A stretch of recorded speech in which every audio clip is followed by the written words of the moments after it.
ఏడ్చే పిల్లలు ఆడుకోవడానికి గిలకాయలు ఇచ్చేవాళ్ళు ఇది వరకు. ఇవాళ రేపట్లో అయితే గిలకాయల ప్లేస్ లోకి మొబైల్స్ వచ్చేసినాయి. కార్టూన్స్ చాలా మంచి రిథమ్ ఉన్న సాంగ్స్ పెట్టేస్తే వాళ్ళు డిస్ట్రాక్ట్ అయిపోతున్నారు కదా. అలాగా రాజకీయం ఏపీలో జనానికి ఏమిచ్చి డిస్ట్రాక్ట్ చేస్తా ఉంది? పర్సనల్ ఎలిగేషన్స్, హత్య రాజకీయాల పేరుతో ఆరోపణలు, సినిమా డైలాగులు, గొడ్డలి పార్టీ లాంటి కొత్త ప్రచార కాన్సెప్ట్లు. అంతేనా? చూడండి, కావాలంటే ఒక్క ఏపీలోనే కాదు, 2 తెలుగు రాష్ట్రాల్లో మోస్ట్ ట్రెండింగ్ సబ్జెక్టు టాపిక్ ఇప్పుడు నాగేశ్వర్ మీద వరుసగా కేసులు పెట్టడం. అసలు ఈ ఎపిసోడ్ తో ఏం సాధిస్తారు? దీనికంటే ఇంకా చాలా డెప్త్ కు పోవాల్సిన సబ్జెక్ట్ హత్య రాజకీయాల పేరుతో, దట్టు అసలు రాజారెడ్డి అంటూ అటు వైసీపీ ఇటు టీడీపీ చేస్తున్న రాజకీయ యాగి. ఎవరికి లాభం దీంతో?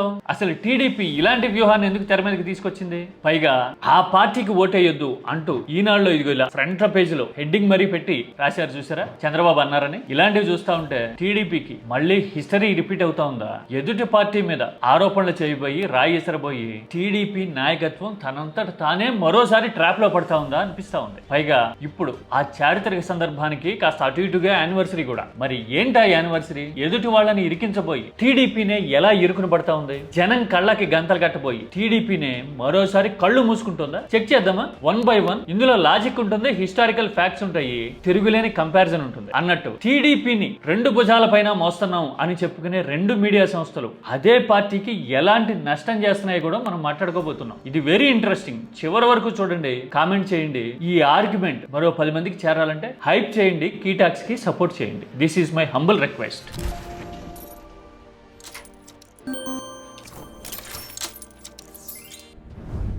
2 తెలుగు రాష్ట్రాలు అనలిస్ట్ నాగేశ్వర్ మీద ఏపీ ప్రభుత్వం అనుసరిస్తున్న ధోరణి గురించి మాట్లాడుకుంటా ఉన్నాయి కదా. ఏపీలో 4-5 రోజులుగా చర్చ జరుగుతూ ఉంది. తెలంగాణలో కూడా చాలా గుంభనంగా నింపాదిగా ఉండే హరీష్ రావు లాంటి వాళ్ళు కూడా ఇదిగో ఇలా పోస్టులు పెడతా ఉన్నారు కదా నాగేశ్వర్ కోసం. నాగేశ్వర్ మీద కేసులు పెట్టకూడదు అని మాట్లాడుతూ ఉన్నారు కదా. నేనేమి నాగేశ్వర్ని సమర్థించలా. ఇంతకు ముందు ఒక వీడియో కూడా ప్రత్యేకంగా చేశా. నాగేశ్వర్ ఎప్పుడైనా సరే ట్రెండ్ అవుతాము, బజ్ లో ఉంటాము అని అనుకుంటే ఏ పార్టీనైనా సమర్థించారు. టీడీపీని, చంద్రబాబుని పొగుడుతూ సమర్థిస్తూ పాజిటివ్ గా చేసిన వీడియోలు ఎన్ని లేవు?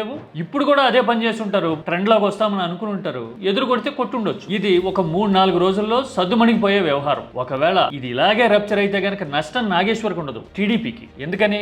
ఒకటి, ఆయన జర్నలిస్ట్ అనే కంటే కూడా జర్నలిజం ప్రొఫెసర్. ఆ తర్వాత పొలిటికల్ అనాలిసిస్ చేస్తే కూడా ఎంత హార్ష్ గా రియాక్ట్ అయ్యి నోరు మూయించాలనుకున్నారా అనే ఫీలింగ్ ప్రివైల్ అవుతుంది. అన్నిటికీ మించి important and interesting point, Nageshwar కి తెలుగు రాష్ట్రాల్లో జనాభాతో ఒక 30 ఏళ్ల అనుబంధం ఉంది. ఆయన ఉద్యోగ సోపానం, విజయ విహారం లాంటి పత్రికల్లో కెరియర్ ఓరియంటేషన్ తో రాసిన వ్యాసాలు చదివిన వాళ్ళు ఇప్పుడు 40లోనూ 50లోనూ ఉన్నారు. అంటే జనాభాలో చాలా మందికి నాగేశ్వర్ తో డైరెక్ట్ గానే ఇండైరెక్ట్ గానే ఒక ర్యాపో ఉంది. ఆ ర్యాపో ఉన్న వాళ్ళంతా ఇప్పుడు ఈ విషయం గురించి ఆలోచిస్తే కనుక నష్టం పొలిటికల్ గా టీడీపీకి, ఏపీ ప్రభుత్వానికి. మరి ఈ విషయం అర్థమవుతుందో లేదో? అర్థమైతే గనక ఎంత త్వరగా వీలైతే అంత త్వరగా సద్దుమణిగేలాగా చూసుకుంటే బెటర్. ఇది ఒక ఆస్పెక్ట్. రెండోది, అసలు హత్య రాజకీయాల గురించి, వైఎస్ రాజారెడ్డి వ్యవహారం గురించి ఇప్పుడెందుకు ఆరోపణలు చేసింది టీడీపీ? పైగా పేపర్లలో ఇదిగో ఇలా తెల్లారు లేస్తే ఇవే కథలు, కథనాలు, ఆరోపణలు. ఇదంతా ఒక ఎత్తు అయితే, ఇదే ఎపిసోడ్ లో చంద్రబాబు చేసిన విజ్ఞప్తి చూస్తే నాకు చాలా ఆశ్చర్యం వేసింది. టీడీపీ ఇలాంటి లాజిక్ ఎలా మిస్ అయిందా అని కూడా అనిపించింది.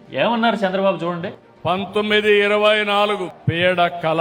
ఆ 10,000 తప్ప ఒక్క పైసా మీకు వచ్చిందా? ఒక్క అభివృద్ధి అయిందా తమ్ముళ్ళు అని మిమ్మల్ని అడుగుతున్నా. ఆ పార్టీకి మాత్రం ఓటేయొద్దు అని ప్రతి ఒక్కళ్ళు సంకల్పం తీసుకోవాలన్నట్టుగా మాట్లాడుతున్నారు చూసారా. ప్యాసివ్ స్ట్రాటజీ అంటారు దీన్ని పొలిటిక్స్ లో. అంటే ఫలానా వాళ్ళకి ఓటేయొద్దు అని చెప్పడం ఇప్పుడే మొదలు పెట్టారు, 3 ఏళ్ల ముందే. ఎవరైనా సరే రాజకీయాల్లో ఉన్నప్పుడు పనితీరు చూపించి, పర్ఫార్మెన్స్ చూపించి, రిజల్ట్ చూపించి కదా ఓటు అడగాలి.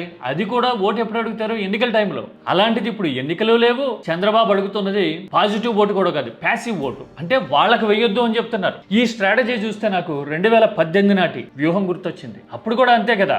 కుట్రలు కుట్రలు చేసి విద్యాదేవుడు నరేంద్ర మోడీ బీజేపీకి ఓటేయొద్దు, బీజేపీని ఓడిద్దాం అని ఏపీ వ్యాప్తంగా ప్రచారం చేస్తే చాలా మందికి ఆశ్చర్యం వేసింది. అసలు ఏపీలో ఓడించడానికి అసలు బలం ఎక్కడుంది బీజేపీకి? బీజేపీ ఎక్కడుంది?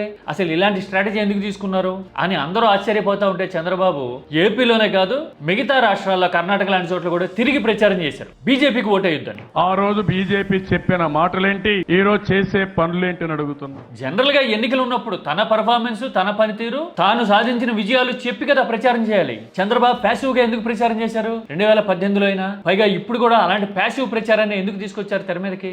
ఓ కారణం ఉంటుంది. చంద్రబాబు అధికారంలో ఉండగా ఓడిన సందర్భం ఎప్పుడుంది? 2018కి ముందు 2004లో కదా. అప్పుడు విజన్ 2020 అంటూ చాలా అద్భుతాలు చేసేసాము అని తన పర్ఫార్మెన్స్ ని హైలైట్ చేసి మ్యాగ్నిఫై చేసి ప్రచారం చేసుకుంటే జనం తిప్పికొట్టారు. అందుకోసమని పర్ఫార్మెన్స్ ఓట్ అడిగితే రాలేదు కాబట్టి ప్యాసివ్ ఓట్ అడుగుదాం అని 18లో ట్రై చేశారు. 18లో కూడా తిరగొట్టారు. ఇప్పుడు ఎగైన్ డెస్పరేషనో అనివార్యతో లేదంటే గనక ఈసారి బీజేపీ కూడా మనతోనే ఉంది, మీడియా బలం ఉంది కాబట్టి ఇవేవి జగన్ దగ్గర లేవు కాబట్టి మనకి కలిసి వస్తుంది అనే ఆలోచనతోనూ మొత్తానికి మళ్ళీ ప్యాసివ్ ఓటే అడుగుతున్నారు. ఎప్పుడైనా సరే రాజకీయాల్లో అయినా హ్యూమన్ సైకాలజీలో అయినా మనకు కావాలి, మనం చేశాము అంటే పబ్లిక్ రియాక్షన్ ఒక తీరుగా ఉంటుంది. అలా కాకుండా ఫలానా వాళ్ళకి చెయ్యొద్దు, ఫలానా వాళ్ళకి వెయ్యొద్దు అంటే మీరెవరు చెప్పడానికి అనే ఆలోచన తక్షణం వచ్చేస్తుంది. అది హ్యూమన్ నేచర్, మానవ నైజం. ఈ లాజిక్ ని చంద్రబాబు ఎందుకో మిస్ అవుతున్నారు. పైగా ఇది ఎంత ప్రమాదకరమో తెలుసా? 2 ఏళ్లు తిరిగే లోపే ఇలాంటి వ్యూహాన్ని ఎంచుకున్నామంటే ముందున్నదంతా సంక్షోభ సమయం. ఆర్థికంగా దేశం అతలాకుతలం అవుతా ఉంది. పైగా అప్పుల మీద ఆధారపడి నడుస్తున్న ఆంధ్రప్రదేశ్ లాంటి రాష్ట్రానికి గడ్డు కాలం ముందుంది. సంపద సృష్టిస్తామని చెప్పుంటాము, తలకు మించిన హామీలు ఎన్నో ఇచ్చుంటాము. ఇప్పుడు ఆ హామీల అమలు అసలే అంతంత మాత్రంగా ఉంది. ఆర్థిక సంక్షోభం వచ్చి డబ్బులు చేతిలో ఆడలేదనుకోండి, పనితీరు పరంగా హామీల పరంగా చాలా దెబ్బ పడుతుంది. పైగా రకరకాల ఇన్వెస్ట్మెంట్లు వస్తున్నాయి, అభివృద్ధి అసలు అద్భుతం అని ఒకసారి ప్రచారం చేస్తా ఉన్నాం కదా. ఆ ఇన్వెస్ట్మెంట్ వచ్చేసింది అని శంకుస్థాపనలు చేసిన చోట ఈ ఆర్థిక సంక్షోభం వల్ల ప్రాజెక్టులు ముందుకు కదలలేదనుకోండి, ఈసారి కూడా శంకుస్థాపనలే జరిగినాయా? ఏది 2019కి ముందు కడప స్టీల్ ప్లాంట్ కి చేసినట్టు, కర్నూలులో కూడా స్టీల్ ప్లాంట్ కి చేసినట్టు, ఆ తర్వాత ఏషియా పల్ప్ అనే కంపెనీ 20,000 కోట్లు ఏమో అంతకంటే ఎక్కువ ప్రకాశం జిల్లాలో పెట్టుబడి పెడుతోంది అని ప్రచారాలు చేశాం కదా. ఇది కూడా అలాగేనా అనే ఫీలర్ గనక జనంలోకి వెళ్ళింది అంటే అన్ని రకాలుగా నష్టం. మనమేమో ప్యాసివ్ ప్రచారం చేసుకుంటూ ఉన్నాము వాళ్ళకి ఓటు వేయొద్దు అని, పర్ఫార్మెన్స్ చూడబోతే అంతంత మాత్రం సంక్షోభం కూడా వచ్చి కొట్టిందంటే అన్నీ కలిసి ముప్పేట ముంచుతాయి. అందుకోసమని ఇప్పుడైనా సరే ఇంకా 3 ఏళ్ళ టైం ఉంది, హనీమూన్ పీరియడ్ అయిపోయింది ఆల్రెడీ. పర్ఫార్మెన్స్ చూపించడం గురించి, పనితీరు గురించి, కొత్తగా ఏం చేశాము, ఆ రిజల్ట్ ఎలా ఉంటుంది అనేది చూపించడం గురించి శ్రద్ధ పెడితే గనక రాజకీయంగా నష్టాన్ని చాలా వరకు నివారించుకోవచ్చు. పైగా టీడీపీకి ఇంకో డేంజర్ ఏంటి? రాష్ట్రంలో కొద్ది గొప్ప ఉన్న జనసేన, బీజేపీ లాంటివి కూడా టీడీపీ వైపే ఉన్నాయి. వ్యతిరేకత, ప్రభుత్వం మీద వచ్చే వ్యతిరేకత, ఆ వ్యతిరేక ఓటు అంతా నేరుగా వైసీపీకి పోయే పరిస్థితి. ఇలాంటప్పుడు మనం చేతుల వ్యూహాత్మక తప్పిదాలు చేశామనుకోండి, గత ఎక్స్పీరియన్సెస్ నుంచి నేర్చుకోకుండా ప్యాసివ్ గానే ఉన్నామనుకోండి, ఇవన్నీ కల్మినేట్ అయ్యి మళ్ళీ 50% దాటించిన వాళ్ళు అవుతాం జగన్ ని ఓటింగ్ పర్సెంటేజ్ లో చేతుల. ఈ లాజిక్ ఎందుకు అర్థం కావట్లేదు మరి? మీడియా కూడా వ్యూహాత్మకంగా టీడీపీకి వంత పాడుతున్నట్టుగా ఒక రకంగా నష్టం చేస్తా ఉంది. ఎలాగో తెలుసా? ఈనాడిని ముందు నుంచి అబ్జర్వ్ చేసిన వాళ్ళకి ఒక విషయం అర్థం అవుతుంది. నాలాంటి వాళ్ళకైతే పర్సనల్ ఎక్స్పీరియన్స్. అప్పుడెప్పుడో ఈనాడు స్కూల్లో స్టార్ట్ అయినప్పుడు జనరల్ గా ట్రైనింగ్ పూర్తి అవుతున్న పీరియడ్ లో అదేదో సినిమాలో కృష్ణ భగవాన్ అడుగుతాడే, షిప్ యార్డా, ఏషియాడా, జింక, బంక, అలాగా నీకు ఇష్టమైన సబ్జెక్ట్ ఏంటి అని అడిగారు నన్ను. అడిగితే నాకు యాక్చువల్ గా జాగ్రఫీ మీద, వరల్డ్ పాలిటిక్స్ మీద ఇంట్రెస్ట్ ఉంది. అయితే గనక వరల్డ్ పాలిటిక్స్ రిలేటెడ్, లేదంటే గనక స్పోర్ట్స్ అని చెప్పున్నా. అప్పటికెంత వయసు గట్టిగా 21 ఏమో ఉంటుంది. అంటే నన్ను కూర్చోబెట్టి చాలా మంచి విషయం, పాజిటివ్ విషయం చెప్పారు నాకు. నీకు రాజకీయాలు బెటర్గా అర్థమవుతున్నాయి, అడ్వాంటేజ్ ఉండేది కూడా రాజకీయపరమైన విషయాల్లో. పేపర్లో ఉంటే కనుక నువ్వు జనరల్ డెస్క్ లో ఉండాలా, అదే నువ్వు టీవీలో ఉన్నావు కాబట్టి 9 PM లాంటి బులెటిన్, ఏది ఎంటర్టైన్మెంట్ ఛానల్లో ఇప్పటికీ 9 గంటలకు వస్తుంది కదా, అలాంటి బులెటిన్లో ఉంటే షైన్ అవుతావు, అడ్వాంటేజ్ నీకు అని చెప్పారు.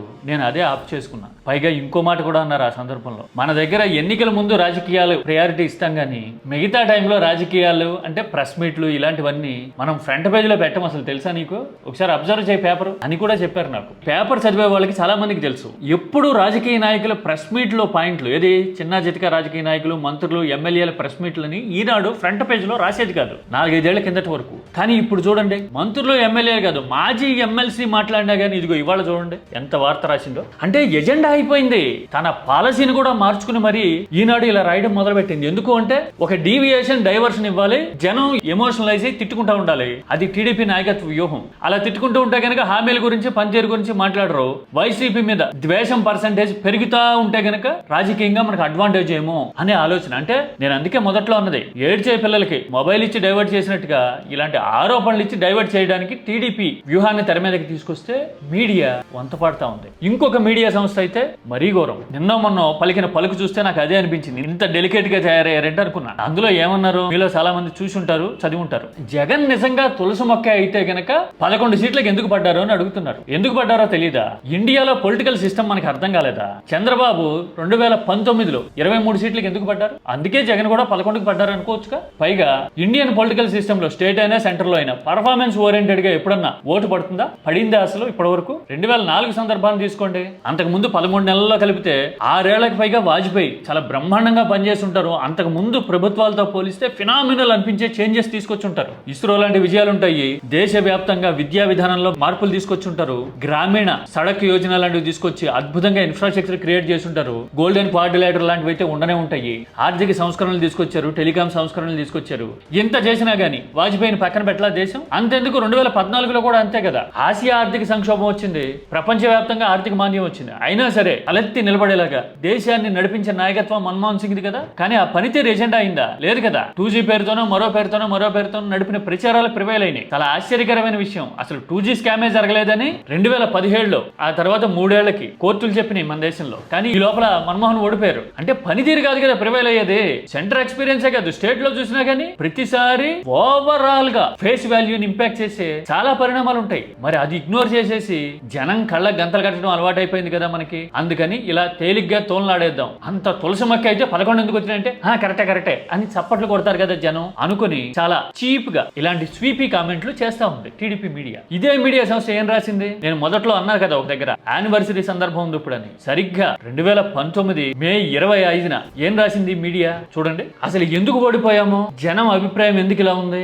అని చంద్రబాబు హతాశులైపోయారు. టీడీపీ అంతర్మథనంలో పడింది అనే కాదు, ఇదిగో చూడండి ఇంటర్నల్ సీక్రెట్స్ కూడా. ఆర్థికంగా వెసులుబాటు లేకపోవడం వల్ల అని అర్థం వచ్చేలాగా ఈ బుల్లెట్ పాయింట్ కూడా రాశారు. అధికారంలో ఉన్న వాళ్ళకి ఆర్థికంగా వెసులుబాటు లేకపోవడం అంటే ఏంటి? ఇవ్వాల్సినంతగా డిస్పెన్స్ చేయలేకపోయారని అర్థమా? సరిగ్గా ఇదే రోజున 2018లో రాసిన వార్త ఇది. నేను ఎందుకు గుర్తు చేశానో తెలుసా?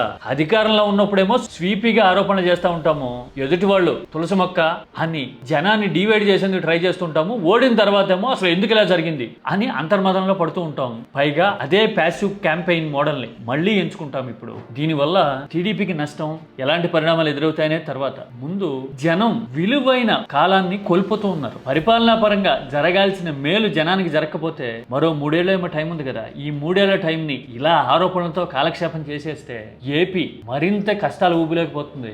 వచ్చిన అవకాశాన్ని నిజంగా రాజకీయం కోసమే చేజోతులా నేలపాలు చేసినట్టు అవుతుంది. దానివల్ల భవిష్యత్ తరాలు దెబ్బతింటాయి. ఆర్థిక సంక్షోభం చుట్టుముడుతున్న టైంలో ఆకాంక్షలు నెరవేరుస్తాము, సంపద సృష్టిస్తాము అని హామీలు ఇచ్చున్న పరిస్థితుల్లో ఇప్పటికన్నా పనితీరు మీద దృష్టి పెడితే, పందా మార్చుకుంటే గనక అది రాష్ట్రానికి ప్రయోజనం. అలా కాదు ఇలాంటి ప్యాసివ్ టెక్నిక్సే తీసుకొస్తాము అని చెప్పి 2018-19 నాటి పరిస్థితికి ప్యారలల్ లైన్స్ గనక డ్రా చేసుకుంటే అధికారంలో ఉన్న పార్టీ కానీ ఆ పార్టీని సపోర్ట్ చేసే మీడియా కానీ బహుశా రిజల్ట్ కూడా అప్పటిదే రిపీట్ అవుతుందేమో కదా. మీరైతే ఏమంటారు? కామెంట్ సబ్జెక్ట్ ఓరియంటెడ్ గా చేయండి, పార్లమెంటరీ లాంగ్వేజ్ మాత్రమే వాడండి. ఏపీ రాజకీయాల్లో అసలు ఏం జరుగుతోంది అనేది తెలుసుకోవాలి అనుకుంటే గనక కీటాక్స్ most reliable and substance based platform.